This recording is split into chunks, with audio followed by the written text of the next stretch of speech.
नमस्कार शेतकरी मित्रांनो, मी दीपक जाधव, नाशिक, महाराष्ट्र राज्य हवामान साक्षरता अभियानात सर्वांचे स्वागत. आज 1 मे महाराष्ट्र दिन आणि कामगार दिनाच्या सर्वांना शुभेच्छा. तर मित्रांनो बघा, आज मी जो व्हिडिओ देतोय संपूर्ण मे महिना कसा असेल त्या संदर्भात हा व्हिडिओ या ठिकाणी आज देतोय. कारण ह्या महिन्यामध्ये आता भाजीपाल्याच्या लागवडी सुरू होणार आहे आणि शेतकऱ्यांचे विचार नाही की वारा कधी थांबेल, टेम्परेचर कधी कमी होईल. तर बघा मित्रांनो, सोशल मीडियावर एक मेसेज फिरत होता की साधारणपणे 28-29 एप्रिल पासून ते 7 एप्रिल पर्यंत 55°C तापमान होणार. आणि मी त्याला त्या ठिकाणी उत्तर देखील दिलं होतं, काही चॅनलने टाकलं होतं, तो फेक मेसेज होता. तर बघा, टेम्परेचर जवळपास 8 ते 9 अंश सेल्सिअसने कमी झालंय बऱ्याच ठिकाणी. तर आता आपण बघू की वेदर सिस्टम कशा बनलेल्या आहे. संपूर्ण भारताची जर वेदर सिस्टीम जर बघितली तर बघा, हवेचे जे प्रवाह आहे ते अरबी राष्ट्रांकडून, जे वाळवंटी प्रदेश आहे त्याच्याकडून ज्या हवेचे जोरदार आपल्याकडे येते, त्यानंतर मागच्या 24 तासामध्ये उत्तर भारतामध्ये, उत्तर पूर्व भारतामध्ये जोरदार पाऊस झाला. त्याच्यामुळे टेम्परेचर मध्ये गिरावट झाली. आणि जो हीट डोम बनला होता, बघा हीट डोम म्हणजे काय, हाय प्रेशर एरिया म्हणतो ना, असा एक प्रेशर बेल्ट तयार होतो भारतावरती की त्याच्यामुळे गरम झालेली समुद्राची हवा ही ऍटमॉस्फिअर मध्ये जाऊ शकत नाही. त्याच्यामुळे काय होतं की अचानकपणे तापमान हे अगदी काही शहरांचं 47-48 अंश सेल्सिअस पर्यंत गेलं होतं. ते अचानक खूपच खाली आलं त्या ठिकाणी. आता टेम्परेचर देखील बघू, वेदर सिस्टीम जर बघितल्या तर हिमालयाकडे एक WD आलाय, बऱ्याच ठिकाणी उत्तर भारतात पाऊस झाला. एक ट्रप इकडे बनलेली आहे आणि एक छत्तीसगड पासून कोमोरिन द्वीप समूहापर्यंत एक ट्रप बनलेली आहे.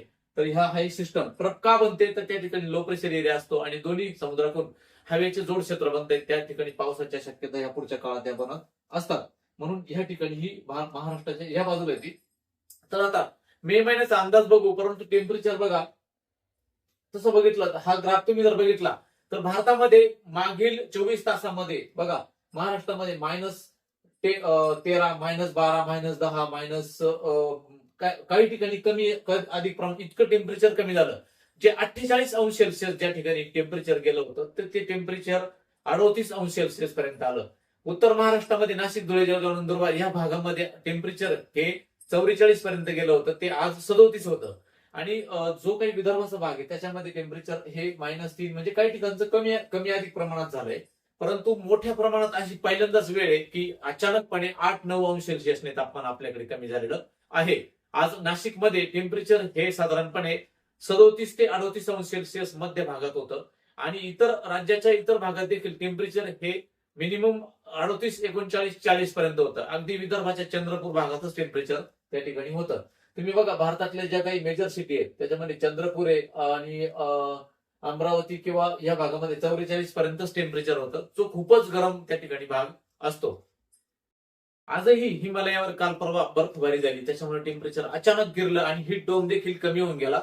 जो ईस्टर्नली जे जे विंड आहे, त्या जोरदार वारे सुरू झाले आपल्याकडे. ते वाऱ्याचा ग्राफ मी तुम्हाला दाखवतो. परंतु भारताच्या सध्या जर बनलेल्या बंगालच्या सागरामध्ये, अरबी समुद्रामध्ये, हिंदी महासागरामध्ये ह्या ज्या सिस्टम बनलेले आहे, ढगाळ वातावरण, तर जो एमजेओ फेज असतो हा अँप्लिट्यूड 2 मध्ये, त्याच्यामुळे ते ह्या ज्या सिस्टम या ठिकाणी बनलेल्या आहेत. हवेचे डायरेक्शन जर बघितले तुम्ही बघा, जो काही जोरदार वारा आपल्याकडे चालू आहे, जवळपास पश्चिम घाटावर, कोकणासहित पश्चिम घाटावर 35 किलोमीटर प्रति तास इतके वारे. मराठवाड्यात आता स्पीड थोडा जास्त होता, 40 किलोमीटर प्रति तास. विदर्भाकडे जाऊन तो स्पीड थोडा होताच. पण जे काही उत्तर भारतातून टर्न होता वाऱ्याला त्या ठिकाणी. इकडे हे बघा, हा जो वाऱ्याचा मॅप आहे, वारे ह्या दिशेकडून महाराष्ट्रावर त्या ठिकाणी येत आहे. इथे एक विपरीत चक्रीवादळ अँटी सायक्लोन बनलेलं आहे. तर मित्रांनो बघा, आता हे झालं वाऱ्याचं. आता पावसाची सिच्युएशन आपण बघू. मागील 24 तासामध्ये जर पाऊस कुठे कुठे झाला तर आपण बघू शकतो की उत्तर पूर्व भारतामध्ये आणि ही ट्रप बनलेली ह्याच मध्ये महाराष्ट्रात कुठेही पावसाची शक्यता या अजिबात नव्हता. सॅटेलाइट पिक्चर जरी बघितलं तर बघा, हिमालय भाग आणि हा जी ट्रप बनलेली ह्या भागातच जोरदार असं ढगाळ वातावरण होतं. मात्र महाराष्ट्रात कुठेही पावसाची शक्यता किंवा ढगाळ वातावरण अजिबात नव्हतं. सध्याची जर तुम्ही डेव्हलपमेंट बघितली, 5 तारखेला काय सिच्युएशन असेल बघा.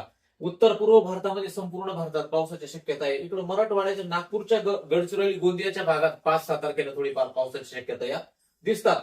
आणि इथे एक डेव्हलपमेंट होताना दिसते. सध्या आता पाऊस नाही आपल्याकडे, मात्र पालघर पासून मुंबईच्या कोळ जी किनारपट्टी आहे संपूर्ण, नाशिक पश्चिम आणि पालघर, डहाणू, रत्नागिरी, सिंधुदुर्ग, रत्नागिरी ह्या जो भाग आहे, याच्यामध्ये 5 तारखेला थोड्याफार प्रमाणामध्ये काहीतरी डेव्हलपमेंट दिसते. ढगाळ वातावरण त्या ठिकाणी होणार आहे. अन्य महाराष्ट्रामध्ये देखील 9, 10 तारखे 11 पर्यंत पावसाची शक्यता या नाहीये. फक्त हा जो किनारपट्टी दिसते तर 5-6 तारखेपासून ढगाळ वातावरण आपल्याकडे होण्यास सुरुवात होईल. मात्र पावसाची शक्यता ही नसेल. तेही फक्त उत्तर महाराष्ट्राचे फक्त पालघर, धुळ्याचा काही भाग आहे, नाशिकचा काही भाग आणि सिंधुदुर्ग रत्नागिरी पर्यंत असा एक पट्टा दिसतो. बाकी पावसाची शक्यता या नाहीये. मित्रांनो, एमजेएफ फेज हा अँप्लिट्यूड 2 मध्ये आलेला आहे. तर तो साधारणपणे मे महिन्यात फास्टली जाऊन पुन्हा एकदा आपल्याकडे जो मान्सून जेव्हा येईल आपल्याकडे 7 जूनला, त्या काळात परत एकदा अँप्लिट्यूड 2 मध्ये येण्याची शक्यता त्या ठिकाणी आहे. तर त्या काळात तो मान्सूनला जलद पुश करणार आहे. ENSO म्हणजे एल निनो सदर्न ऑन्सुलेशन. एन्सो जो आहे म्हणजे जो पॅसिफिक ओशन मधला जी घटना आहे. तर मित्रांनो बघा, सध्या त्या समुद्रामध्ये जे काही सोशल मीडियावर चर्चा चालू आहे की सुपर अल्निनो बनणार. आता सुपर अल्निनो बनण्याकरता कंडिशन कशी असावी लागते तुम्ही बघा. या ठिकाणी जर बघितलं तर बघा, लानिना कंडिशन आता सध्या ग्राफ जर बघितला तुम्ही, हा जो सेंटर पॉईंट 0.0 टेम्परेचर, तर याच्या थोडा वरती गेल्यामुळे 0.23°C प्लस इतकं टेम्परेचर वाढलंय. त्यामुळे न्यूट्रल कंडिशन बनली सध्या. म्हणजे पूर्व आणि पश्चिम भागाचं तापमान हे समुद्राचं सारखं आहे. आता भविष्यामध्ये जर एल्निनोचा प्रभाव वाढणार असेल तर बघा 2.4 त्याला सुपर अल्निनो असं म्हणतात. आणि ज्या सोशल मीडियावर ज्या बाष्कळ चर्चा चालू आहे की सुपर अल्निनो वाढण्याकरता हा ग्राफ इथपर्यंत जेव्हा जाईल तेव्हा सुपर अल्निनो बनेल. आणि या असं ते थ्रेशोल्ड व्हॅल्यू जर बघितला तर तेवढी इंटेन्सिटी नाहीये की प्रत्येक 3 महिन्याचा जो व्हॅल्यू असतो थ्रेशोल्ड व्हॅल्यू तो इतका नाहीये की बनू शकेल. तर बघा, प्लस 0.8 टेम्परेचर इथपर्यंत जेव्हा जाईल तेव्हा एल्निनो त्या ठिकाणी विकसित होईल. लक्षात घ्या, हा ग्राफ इथपर्यंत जाईल तेव्हा एल्निनो विकसित होईल. तर त्याला साधारणपणे 0.8 इथपर्यंत जाईपर्यंत तापमान साधारणपणे आपला जुलै महिना येणार आहे. त्यानंतर हळूहळू एल्निनो जरी वाढत असला तर आपल्याकडे इंडियन ओशन डायपोल पॉझिटिव्ह होणार आहे. जगातील डायनेमिक आणि स्टॅटिस्टिकल जे मॉडेल जर बघितले तर 20-25 मॉडेल जर बघितले तर फारच कमी मॉडेल हे सुपर एल्निनो बनताना दिसतं. मात्र जर ग्राफ जर बघितला तर 1.0 बघा, 1.0 पर्यंत एवढे मॉडेल आहे. म्हणजे 1, 2, 3, 4, 5च मॉडेल फक्त सुपर एल्निनोकडे किंवा एल्निनोचा स्ट्रॉंग बनतात. बाकी सर्वच मॉडेल जे आहे ते फक्त एल्निनोचा प्रभाव बनणार आहे. आणि आता आपण बघू की साधारणपणे मे महिन्यामध्ये पाऊस कसा असेल. बघा, आता आज 1 मे पासून ते साधारणपणे 11, 12, 10 मे पर्यंत पावसाच्या शक्यता राज्यात कुठल्याही जिल्ह्यात नाहीये.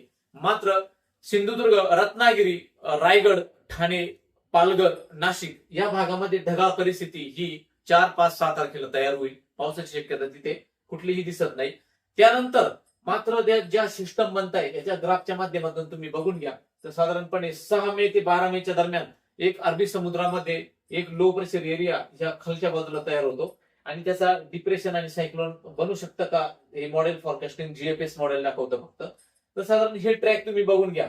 6 ते 12 मेच्या दरम्यान या ठिकाणी ही जी प्रणाली जी बनणार ती मान्सूनना आपल्याकडे घेऊन येण्यास पोषक बनेल. त्यानंतर इकडे जर बघितलं ह्या बाजूला तर बघा, 14 मे ते 17 मेच्या दरम्यान एक सायक्लोनिक किंवा डिप्रेशन बनू शकतं किंवा सायक्लोनही बनू शकतं कदाचित या काळात. तर हे 14 मे ते 17 मेच्या दरम्यान ह्या दोन सिस्टम या ठिकाणी बनणार आहे.